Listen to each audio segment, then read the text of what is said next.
જય માતાજી મિત્રો, જય માતાજી, જય મા મોગલ. મિત્રો, મારા નવા વિડીયોમાં તમારું સ્વાગત છે. મિત્રો, હવે આપણે આવી ગયા છીએ આપણા ખેતરમાં. તમે જોઈ શકો છો કે આપણું આ ખેતર છે, પણ એમાં એક તકલીફ છે કે મગફળીનું વાવેતર કરેલ છે. મગફળીમાં ક્યાંક ઉગાવમાં થોડીક તકલીફ છે, એટલા માટે આ રહ્યા આપણા બિયા મગફળીના. ક્યાંક ક્યાંક ખાલા પડે એમાં આપણે નાખવાના છે. મિત્રો, બન્યા રહેજો વિડીયોમાં. ફાઇનલી મિત્રો, આપણે એક ગાળાનું વાવેતર કરી દીધું છે. તમને બતાવી દઉં છું કે આપણે આ ગાળો છે એનું વાવેતર થઈ ગયું છે. મિત્રો, એમાં એક કારણ છે કે આપણે નારળીનું વાવેતર જ્યારે કર્યું હતું ત્યારે 18x20નું વાવેતર કરેલું હતું. તેમાં વાવણી કરવામાં હાયરનો મેળ નહોતો આવતો, એટલા માટે આ 5 હાયર આપા અને 5 હાયર આપા વછાર આપણે તુવેરનું વાવેતર કરવાનું છે. મિત્રો, તો 2 હાયર આપાની સાઈડે રહી જતી હતી, એટલા માટે તે આપણે નાનું હાથી આવે એનાથી વાવી હતી, પણ વરસાદના કારણે બરાબર ઉગાવો થયો નથી. તો બરાબર ઉગાવો ન થયો એટલે આપણે બીજી વાર આપણે વાવેતર ચાલુ કરી દઈએ. જ્યાં જ્યાં ખાલા પડ્યા છે ત્યાં આપણે બિયારણ સોંપી દઈએ મગફળીનું. મિત્રો, તો બન્યા રહેજો વિડીયોમાં અમે કઈ રીતે બિયાનું વાવેતર કરીએ છીએ.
મિત્રો, આપણે વાવેતર થઈ ગયું છે બધામાં. તમે જોઈ શકો છો કે આ રીતે અમે કંઈક વાવેતર કરીએ છીએ. જ્યાં ખાલા પડ્યા હોય અહીંયા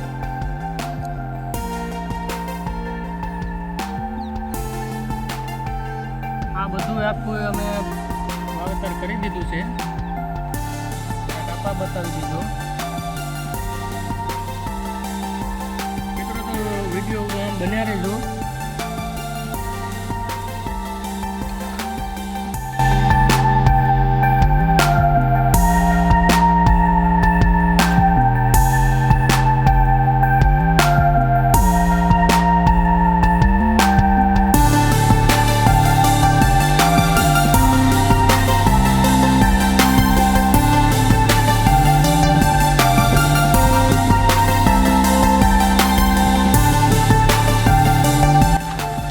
મિત્રો, આપણે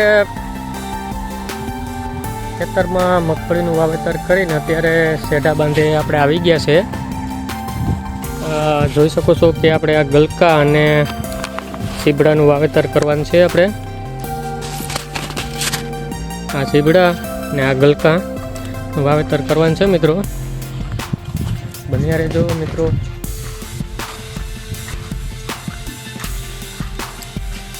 વરસાદ પણ આવી ગયો છે, તમને બતાવી દઉં છું. ચાલુ વરસાદ થઈ ગયો છે, એક વાદળી ચડી છે.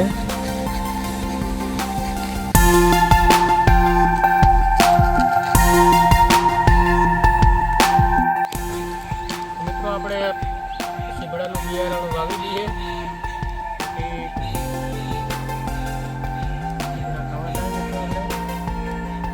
અત્યારે અહીંયા શેડે કંઈ વાવેતર નથી તો આપણે સીબડાનું વાવેતર કરી દઈએ.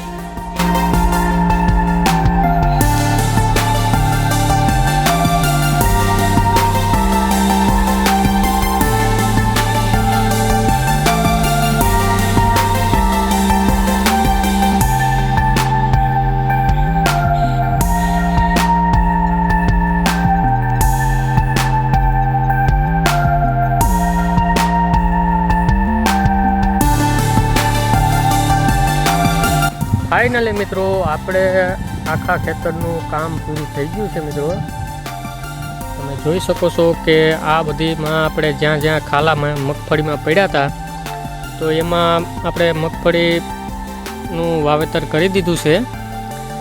તો મિત્રો આપણો વિડીયો જો તમને સારો લાગ્યો હોય તો આપણી ચેનલને સબસ્ક્રાઈબ કરજો, લાઈક અને કોમેન્ટ કરજો. મળીએ નેક્સ્ટ બ્લોગમાં. જય માતાજી મિત્રો.